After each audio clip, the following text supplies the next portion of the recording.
नमस्कार, म अफरोज। कार्यक्रम सन्दर्भमा यहाँलाई स्वागत छ। आजको सन्दर्भमा हामीले नेपाल व्यायाम मन्दिरका अध्यक्ष नारायण प्रधानसँग देशमा को व्यायाम सम्बन्धी भइरहेका गतिविधि अनि व्यायाम गर्ने युवाहरूको अवस्था, युवाहरूको आकर्षण लगायतका विषयमा हामी कुराकानी गर्नेछौँ। आउनुहोस् उहाँलाई स्वागत गरौँ। सर, यहाँलाई स्वागत छ। नमस्ते जनता टेलिभिजनलाई। अहिले नेपाल व्यायाम मन्दिरको अध्यक्ष हुनुहुन्छ हजुर।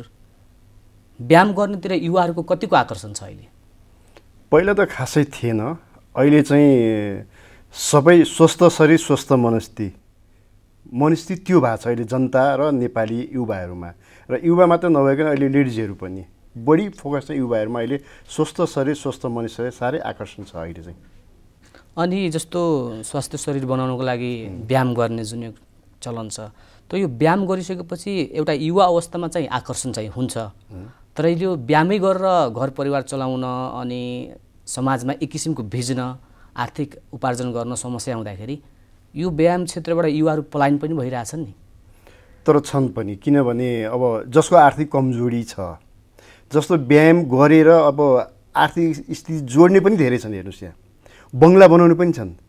जस्तो नेपाल व्यायाम मन्दिर धर्मश्री, यो त हजुरलाई थाहा भएको कुराहरू हो। प्राय अहिले विदेशमा प्राय कोचहरू, नेपाली कोचहरू विदेशमा छन्। अहिले उहाँहरूको राम्रो घरजम भइरहेछ, राम्रो व्यवस्था पनि भइरहेछ।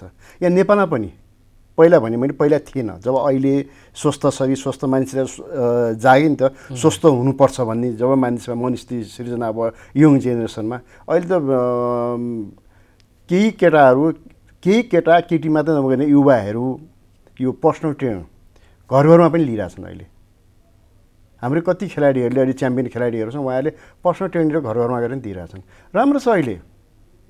भनेपछि राम्रो हुँदाहुँदै पनि युवाहरू यो क्षेत्रमा आउनु सकिरहेका छैनन्। किनभने समाजले पनि अब बडी बिल्डिङ गर्नेले सो मात्र गरेको हो कि अब अलिक बाउन्सर टाइपका अनि अलिक समाजमा दादागिरी टाइपका पनि यसो देखाउने खालको पनि हुन्छन्। तर यसको सोच चाहिँ, विचार चाहिँ कसरी परिवर्तन गर्दै युवाहरूलाई यो क्षेत्रमा आकर्षित गर्न सकिन्छ?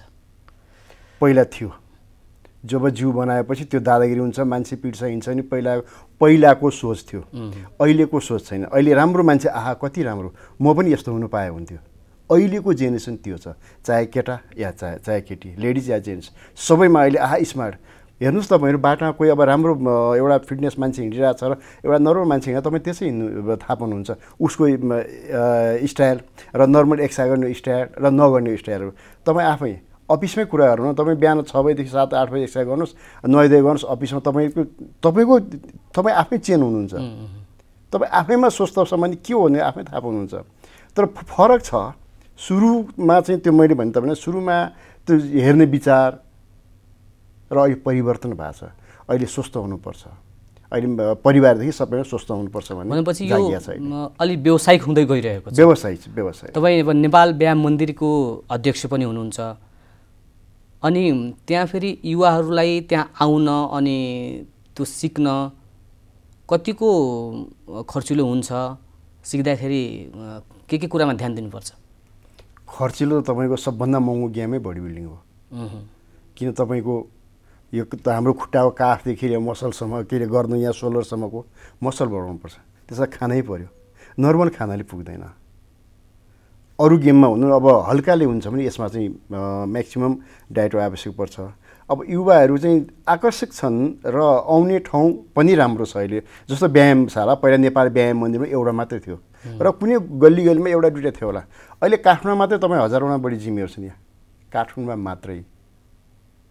भनेपछि पैसा हुनेहरूको लागि मात्र यो गेम हो कि कसैको इच्छा होला, पैसा छैन उसुनीहरूलाई यो तपाईँको मन्दिरले केही गर्न सक्छ?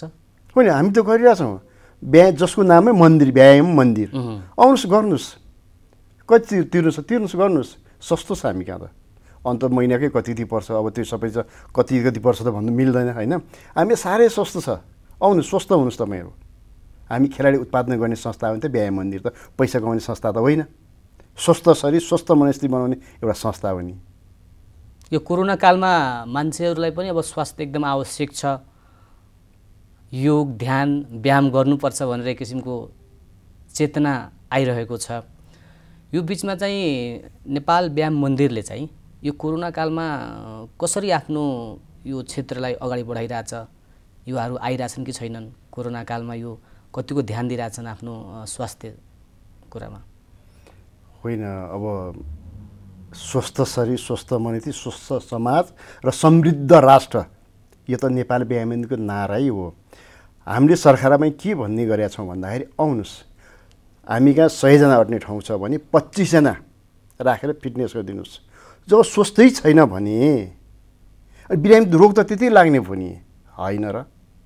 हामीले त्यही भन्ने गरेका छौँ, खोल्न दिनुहोस् युवाहरूलाई, जहाँ जहाँ छ फिटनेस सेन्टरहरू रङ्गशालाहरू सीमित दौडिन दिनुहोस्, कुद्न दिनुहोस् र एक्सर्साइज गर्न दिनुहोस्, पसिना निकाल्न दिनुहोस् उहाँहरूलाई, अनि स्वस्थ हुन्छ। अब सरकारकै कुरा गर्दा अब कोरोनाकै कुरा गरौँ, त्रास हुने अब अदृश्य शक्तिसँग त कोही के अरे जुझ्न सक्दैन, महामारीसँग कोही जुझ्नै सक्दैन। तैपनि स्वस्थ हुनलाई त पसिना बगाएर केही भएको रोगहरू त निस्किन्छ नि, तपाईँको भित्री रोग त निस्किएपछि फ्रेस त हुन्छ नि, जानु त जाँदैछ नि होइन र। चाहे कोरोना होस्, दिन आइसकेपछि चाहे कोरोना होस् चाहे रोग होस्, कुनै न कुनै जान त जाँदैछ नि। तर भएसम्म स्वस्थ शरीर स्वस्थ मनुष्य बनाउनलाई चाहिँ सरकारले चाहिँ त्यो वातावरण बनाइदिनुपर्छ जस्तो मलाई लाग्छ। र कोरोना टाइममा पनि हामीले चाहिँ अब के बाध्य भएर सरकारको नीति निर्देशन त मान्नै पर्छ। सरकारभन्दा ठुलो त कोही छैन, कानुनभन्दा ठुलो पनि कोही छैन। मान्यौँ, हामी मानेरै हामी उहाँहरूको आदेशअनुसार मान्यौँ।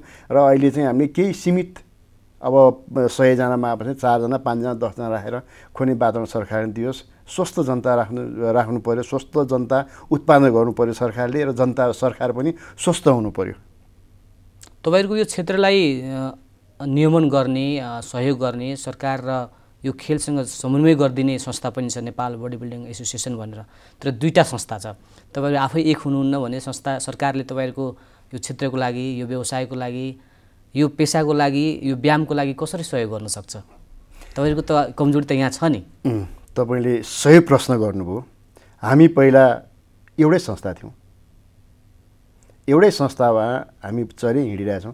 2010 पछि दुईवटा संस्था उत्पन्न, 2010 मा अर्को संस्था एउटा नामबाट अर्को नाममा उत्पन्न भएर आयो। 2000 विक्रमसम्म 2010 मा स्थापना भएको होइन, यो त धेरै अगाडि स्थापना भयो। व्यायाम पनि 2010 मा स्थापना भयो। हाम्रो बडी बिल्डिङ सङ्घ चाहिँ हामी 37-38 सालमा हामी के अरे यो वेट लिफ्टिङ र बडी बिल्डिङ सँगै थियो। त्यसपछि हामी छुटेर बडी बिल्डिङसँग छुट्यौँ। बडी बिल्डिङ छुटिसकेपछि हामी एउटा अन्तर्राष्ट्रिय सङ्घ, एउटा वेट लिफ्टिङ र बडी बिल्डिङसँग एउटै थियो पहिला, अहिले छुट्टै छ। त्यो वेट लिफ्टिङ र बडी बिल्डिङ छुटिसक्यो। फेरि बडी बिल्डिङ सङ्घ एउटै हुँदै पनि 2010 मा आइसकेपछि जुन पहिला सङ्घ थियो त्यो नाम चेन्ज भएर अर्को भएर आयो। र केही वर्ष अगाडि चाहिँ फेरि अर्को सङ्घ दर्ता भयो। कमी चाहिँ खेलकुद परिषदको पनि हो। एउटा सङ्घ हुँदा एउटै व्यवसायको हुँदा अर्को दर्ता त खेलकुद परिषदको एउटा कमजोरी हो नि त, त्यहाँ हो। अहिले खेलाडीलाई वास्तवमा भने खेलाडी बडी बिल्डरहरूलाई सङ्घबाट कुनै उपलब्धै छैन, व्यक्ति विषय च्यापेर लाने यो त भएन नि। राम्रोलाई सरकारले हेर्नु पर्यो, र राम्रोलाई जो परिषद सङ्घहरू छ नि त, दुईवटा सङ्घ छ, त्यो दुईवटा सङ्घले राम्रो खेलाडी सेलेक्सन गरेर लानु पर्यो नि त, त्यो छैन। सिलेक्सन कसरी हुन्छ तपाईँहरूको यो खेलको? अब तपाईँले अब बडी बिल्डिङ हेर्नु पनि भयो होला, बेस्ट अफ बेस्ट हाम्रो अब कुन बाहिर विदेशमा कुन वेटमा मागेको छ, कुन वेटमा बेस्ट अफ बेस्ट त भन्नुभयो। तर यो जब अब सङ्घभित्रको सहयोग छैन या राखेपले त्यस्तो गरिरहेको छैन भने त्यस्तो बेस्ट अफ बेस्टलाई किनारा गरेर अरू लाउने पनि यस्तो प्रवृत्ति हाबी छ भन्ने पनि सुनिन्छ नि। छ त, म त्यही भन्दैछु तपाईँलाई। जुन अहिले परिषदको भन्दा पनि सङ्घको कुरा, सङ्घ खेलाडी त सङ्घले सिफारिस गर्ने हो नि त। जस्तो कुनै देशमा एउटा अब खेलाडीहरू चाहियो, अब यो गेम हुँदैछ, तपाईँले यति वेटमा अब 55 देखि 80 प्लस अब 100 सम्म कति खेलाडी छन्, यतिजना हामीले खेलाडी पठाइदिनुहोस् भनेर जब बाहिरबाट मागिसकेपछि यहाँ जो सङ्घहरू छ नि उहाँहरूले चाहिँ राम्रो खेलाडीलाई सेलेक्सन गरेर लानु पऱ्यो नि त। त्यो नलगेको स्थिति छ र मेरो मान्छे भन्दा लगेको स्थिति छ।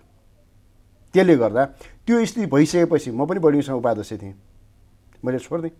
मलाई चित्त नबुझेपछि मेरो यो क्षेत्रमा लाइफै गयो, बडी बिल्डिङ क्षेत्रमा मेरो त लाइफै गयो। 25 वर्ष हुनलाई म व्यायाम मन्दिर अध्यक्ष भएको।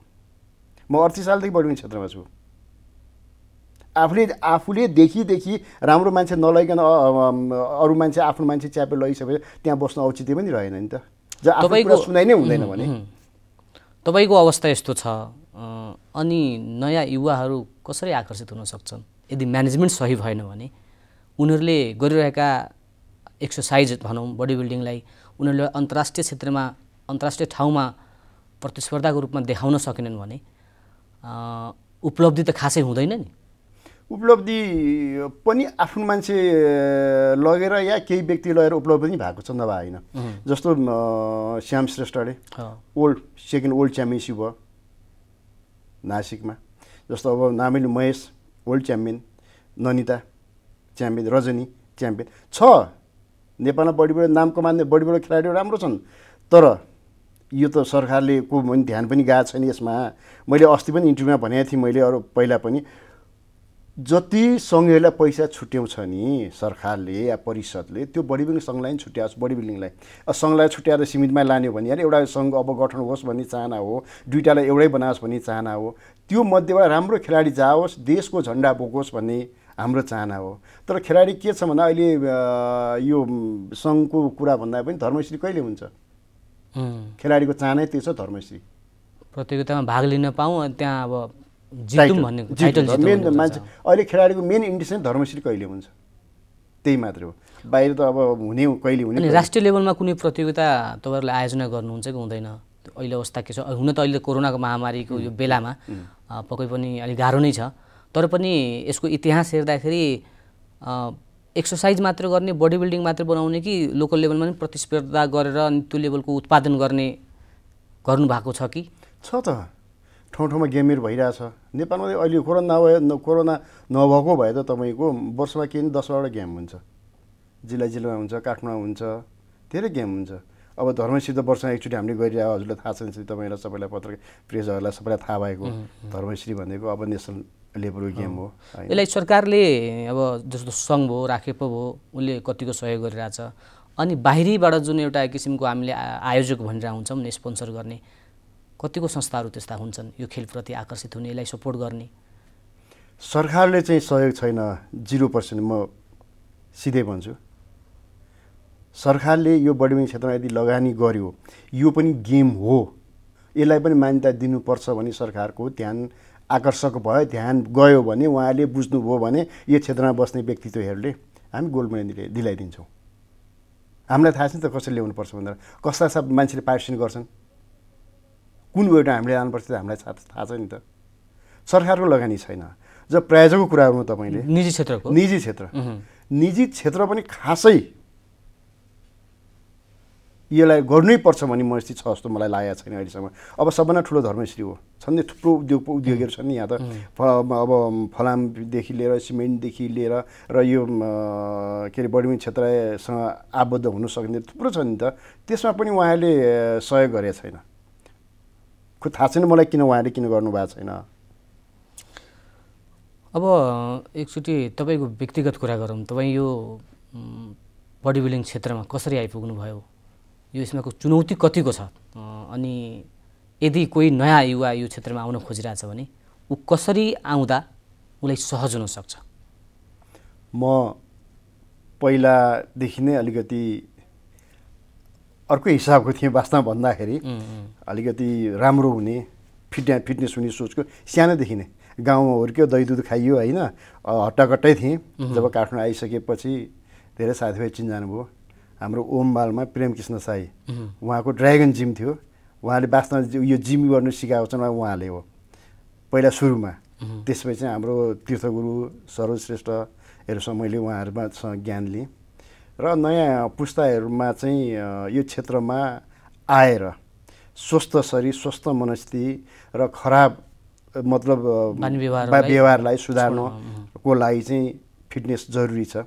उदाहरण मैले एउटा केटा त्यहीँ म ज्याठामा बस्ने पहिला र एउटा केटा ट्याब खाएर हिँडिरहेको थियो। यसले मैले समातेलाई पिटेँ, त्यसलाई पिटेर भाइ तँ एक्सर्साइज गर बोल्थेँ कि सक्दिनँ म भने, तँलाई म गराउँछु, त आउने कि आउँछु। उसलाई गराइकन त्यो मान्छे सुधारेको छु मैले। उसले अहिले पनि भन्छ गुरु तपाईँले गर्दा मलाई यहाँ पुर्याउनु भयो भन्छ। ऊ लतमा हिँडिसकेको मान्छे, हाई प्रोफाइलको मान्छे हो केटा। त्यसले गर्दाखेरि नलाग्छ गलत लाइनमा। तर अर्को कुरा के भन्छ, इस्माइल खानले छोड्न सक्छ। जो जिममा लागे यो के स्पोर्टमा लाग्ने मान्छे छ नि, जिममा फिटनेसमा लाग्ने मान्छे, उसले कहिले पनि छोड्न सक्दैन। एक किसिमको नसा हो यो। नसा हो। मैले अहिले हप्ता 1-2 चोटि म आफै गर्छु। युवाहरूलाई यो क्षेत्रमा आउन अब धेरैको त इच्छा हुन्छ नि त म गरौँ भनेर, तर उसले केही मिसो पाउँदैन कि कसरी यसमा जाने। अब तपाईँ जस्तै कोही अब टोल छिमेकमा चिनेको जानेको कोही त्यस्तो छ भने त्यो मार्फत आउने हो। तर एउटा तपाईँ जस्तो एउटा व्यायाम मन्दिरको अध्यक्ष पनि हुनुहुन्छ, तपाईँसँग धेरै अनुभव पनि होला, धेरै चुनौतीको सामना गरेर पनि यहाँसम्म आइपुग्नु भयो होला। त्यस्ता केही कुराहरू युवाहरूलाई तपाईँको अनुभवले सार्दाखेरि केही सहज हुनसक्छ भनेर मनसायले युवाहरू कसरी आउनु सक्छन् यसमा? युवाहरूलाई त सजिलो छ, किनभने अहिले त यङ जेनेरेसनहरू त राम्रै हुन चाहन्छन्। पहिला जस्तो छैन। पहिला जस्तो त्यो ट्यापमा लाग्ने हल्ला गर्ने उ गर्ने अलिक कम छ धेरै। अहिले त धेरै फिटनेसमा तपाईँले हल्का फिटनेसतिर हेर्नुहोस्, पाएका छन् युवा युवतीहरू अहिले त, यङ जेनेरेसनहरू। युवतीहरूको पनि यसमा अहिले बिस्तारै आकर्षण बढ्दै गइरहेको छ। एकदम प्याक छ अहिले। उहाँहरूले सजेसन लिनै पर्दैन। उहाँहरूलाई नेपाल व्यायाम मन्दिर लगायत धेरैवटा फिटनेस सेन्टरहरू छन्, उहाँ जानुहोस्, स्वस्थ हुनुहोस्, स्वस्थ शरीर स्वस्थ मनुष्य बनाउनुहोस्, आफू बाँच्न सिक्नुहोस्। जब स्वस्थ छ भने बाँच्नै हो नि त, हो किन भन्नुहोस् त। स्वस्थ कसरी हुनु सक्छ त्यसको लागि हरेक व्यायामशालाहरू छन्, जानुहोस्। यदि तपाईँलाई अन्त कहीँ महँगो छ भने व्यायाम मन्दिर सस्तो छ, त्यहाँ आउनुहोस्, गर्नुहोस्। के सहुलियतमा तपाईँले गर्नु पाउनुहुन्छ। जस्तो यो फेरि पनि मैले एउटा के बुझ्न खोजेँ भने नि, भन्नुहोस्, व्यायाम गर्न पक्कै पनि खर्चिलो छ, यो क्षेत्र खर्चिलो छ। तर कसैको इच्छा पनि हुन्छ व्यायाम मन्दिरमा आएर गर्न सक्छ। धेरै युवाहरू उत्पादन पनि भइरहेछन्। कोही व्यक्ति यसलाई पेसागत रूपमा प्रोफेसनली पनि व्यवस्थापन गरेका छन्। तपाईँले भने जस्तै राम्रो आम्दानी पनि गरिरहेका छन्। उनीहरूले जो व्यक्ति राम्रो आम्दानी गरिरहेछन्, देशभन्दा बाहिर छन्, उनीहरूले देशको लागि केही गर्ने सोच छ कि छैन, या उनीहरूको जुन गर्ने योजना छ त्यसलाई तपाईँहरूले भनौँ न कि लिन सक्नु भएको छैन कि?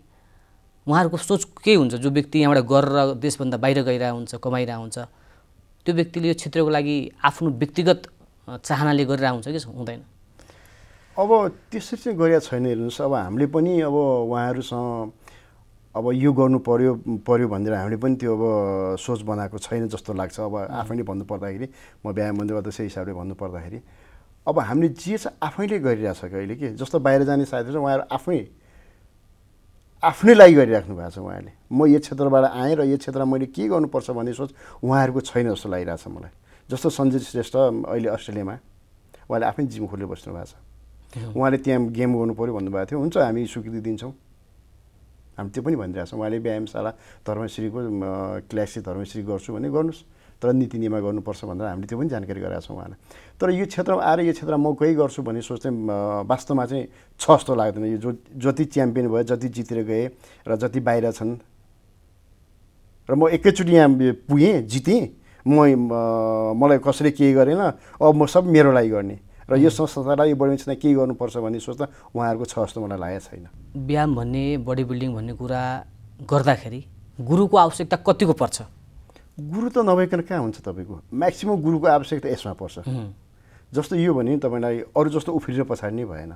यो त तपाईँको यो काफदेखि लिएर सोलरसम्मको मसल कसरी निकाल्ने, कुन पार्ट कसरी गर्ने जस्तो थाहा। जसरी यहाँ जस्तो एथलेटिक्स फिजिक्स भन्ने छ, म्यान फिजिक्स, वुमन फिजिक्स, होइन, स्पोर्ट्स फिजिक्सहरू, विभिन्न किसिमका फिजिक्सहरू छन्। अनि यो एथलेटिक्स भनेको के कुरालाई बढी जोड दिन्छ? यो रनिङ गर्नेहरूको लागि त्यो त थाइको लागि बढी जोड दिने हो। म्याक्सिमम् थाइको लागि हो। स्क्वाड बढी गराउनुपर्छ त्यसको लागि। स्क्वाड बढीमा जस्तो त्यो ठुलो बनाउने होइन, त्यो स्लिम एथलेटलाई त चिटिक्क पर्नु पऱ्यो नि त। अब बडी बिल्डर ठुलो भयो भने त्यो कुद्नु सक्दैन। जस्तो म उदाहरणको लागि ताइक्वान्डोमा त्यो हाम्रो राजकुमार राईको उदाहरण दिन्छु म। तपाईँले चिन्नुहुन्छ राजकुमार राई? ऊ त आफै कमान्डो हो। उहाँले व्यायाम भने केही नगर्ने, ऊ त आफै ताइक्वान्डो मान्छे, सिर्फ थाई मात्रै गर्ने। उसले किक मात्रै हो नि ताइक्वान्डोको त, होइन भन्नुहोस् त। उसले श्रीलङ्का कहाँ कमान्डोसँग पढाएको थियो एसियन गेममा, 3-4 चोटिमा नकआउट गर्थ्यो।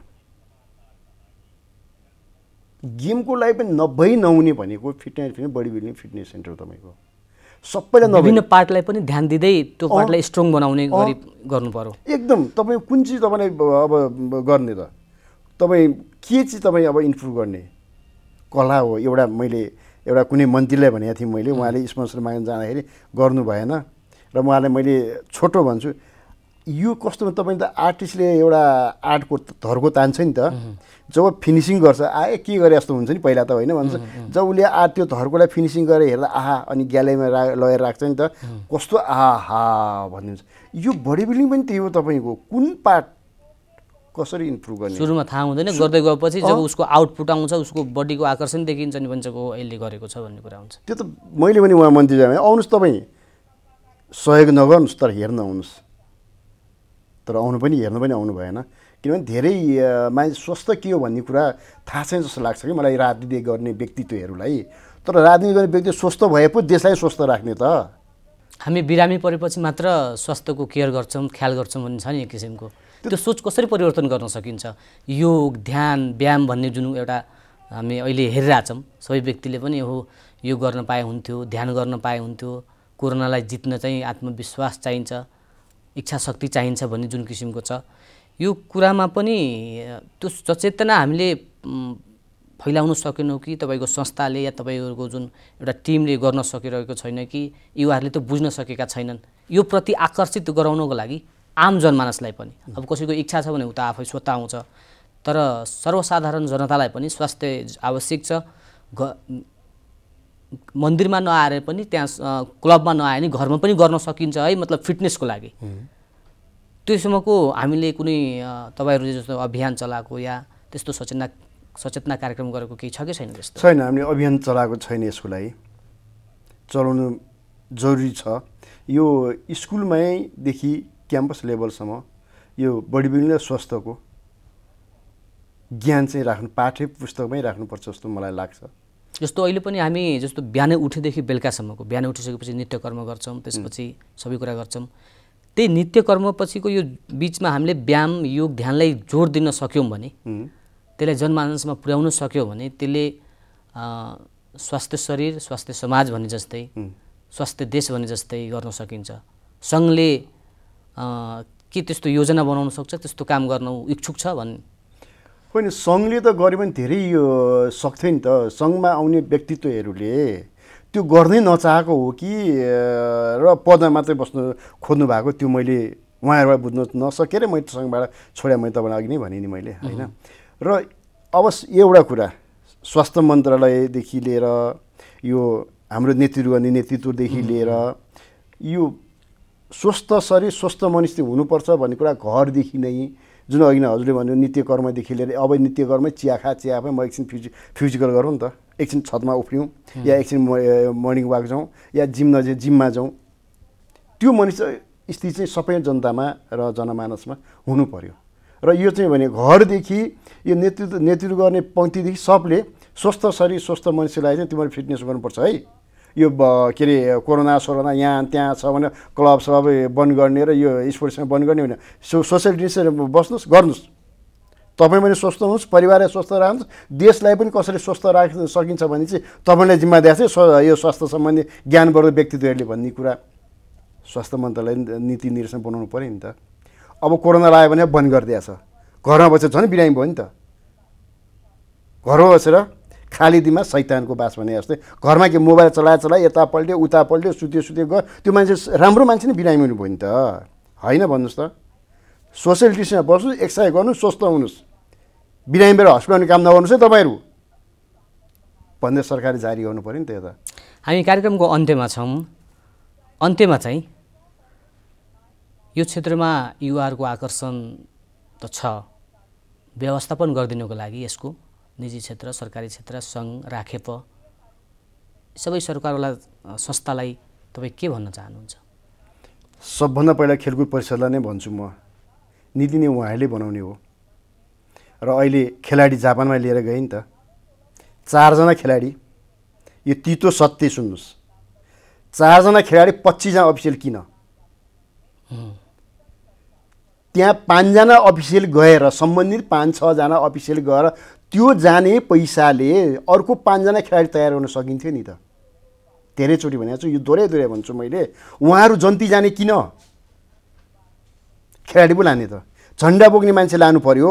त्यो घुमन्ती लगाएर भएन नि त, घुम्नु बसिया गएको जाने हो, मेडल ल्याउन जाने हो नि त। यो तपाईँहरू यो मिडिया मार्फत पनि बहुत जानकारी जरुरी भयो यो तपाईँहरूले भन्नु गर्नुलाई। यो धेरैचोटि भनेको छु, उहाँहरू जाने किन, जन्ती जाने किन, खेलाडी लानु पर्यो र युवा वर्गलाई जसरी हुन्छ खेलकुदमा र तान्ने वातावरण सरकारले बनाउनु पर्यो। विदेशमा हेर्नुहोस्, अब इन्डियाको कुराहरू, छिमेकी राष्ट्रको कुराहरू, एउटा वेल लिफ्टर एउटा केटीले एउटा ट्रक ड्राइभरले 30 किलोमिटर गाडीमा पुर्याइदिन्थ्यो, त्यो त उसलाई भगवान भएर आयो। उसले आज मेडल ल्यायो। सरकारको सम्मान हेर्नुहोस्, सरकारले गरेको। यहाँ भएकोलाई पनि उत्पादन गर्नु सकेको छैन। 1 महिना पछाडि गेम छ, अहिले कुलचिकामा राखेर हुन्छ? वर्ष दिन अगाडि त्यो कुलचिकामा राख्नु पर्यो, त्यसलाई तयारी गर्नु पर्यो, गर्नु सक्नु पर्यो, पेल्नु पर्यो, त्यसले अर्को ल्याउनु पर्यो, छान्नु पर्यो नि त। राम्रा बलिया छ नि त, बहादुर गोर्खाली बहादुर भन्छन् नि त। खोइ त मेडल, अर्काको मेडल ताली बजाउन जाने? यसको लागि ओलम्पिक कमिटी, खेलकुद परिषद बुझ्नुहोस् र राम्रो खेलाडी लानुहोस्, राम्रो खेलाडी जन्माउनुहोस्। तपाईँ त्यसको लागि त्यो पदमा जानुभएको हो र बस्नुभएको।